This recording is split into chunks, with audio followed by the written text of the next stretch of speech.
Hi everyone. ఈరోజైతే మేమైతే కరివేపాకు కారపొడి చేసాము. మీరు కూడా చూసి ట్రై చేయండి. మా ఇంట్లో ఫ్రెష్గా కరివేపాకు చెట్టు ఆకులు కోసి మా అమ్మ చేసే కారపొడిలో ఇది నా ఫేవరెట్ కారపొడి. కారపొడితో చాలా బెనిఫిట్స్ ఉన్నాయి. కారపొడి డైలీ తీసుకుంటే కళ్ళకి, జుట్టుకి అండ్ రక్త ప్రసరణకి చాలా మంచిది. కరివేపాకు ఆకుల్ని బాగా కడిగాము. కడిగిన కరివేపాకుని నీడలో ఆరబెట్టుకోండి. బాండి పెట్టిన తర్వాత అది హీట్ ఎక్కిన తర్వాత మనం తీసుకున్న కరివేపాకుని దాంట్లో వేసేసి బాగా రోస్ట్ చేయాలి ఫ్రెండ్స్. ఒక 10-15 మినిట్స్ రోస్ట్ చేసుకోవాలి. పట్టుకుంటే ఇలా పొడిలా అవ్వాలి.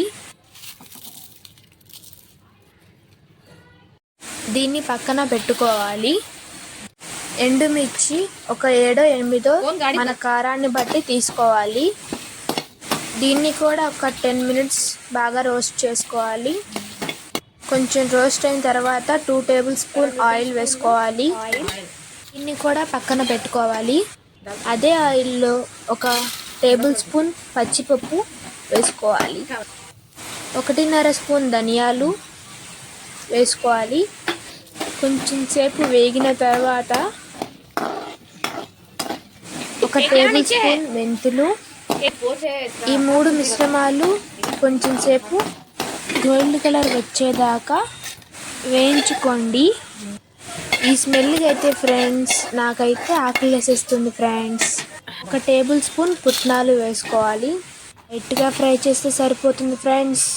ఇవన్నీ ఒక 10 నిమిషాలు చల్లార్చుకున్న తర్వాత ముందు కరివేపాకు మిక్సీ పట్టుకోవాలి, పక్కన పెట్టుకోవాలి. పప్పు దినుసులన్నీ ఇప్పుడు మిక్సీ పట్టుకోవాలి. ఇవి కూడా మెత్తగా పొడైన తర్వాత ఒక 50 గ్రాములు చిన్నుల్లిపాయలు, జీరా ఒక 2 టీ స్పూన్, చింతపండు ఒక చిన్న నిమ్మకాయ సైజ్ అంతా తీసుకోవాలి. మన టేస్ట్ తగినంత సాల్ట్. అంతేనండి మన టేస్టీ కరివేపాకు కారపొడి. మేము చేసిన కారపొడి మీకు కూడా నచ్చినట్టయితే కామెంట్ చేయండి అండ్ ట్రై కూడా చేయండి. దీన్నైతే అన్నంలో కాదు ఫ్రెండ్స్, ఇడ్లీలో, దోశలో, ఉప్మాలో కూడా వేసుకొని తినచ్చు. మనం వంటల్లో కరివేపాకుని తీసి పడేస్తాం కదా, అదే ఇలా కారపొడిలా చేసుకొని తింటే టేస్టీగానే ఉంటుంది. మన హెల్త్కి కూడా చాలా మంచిది.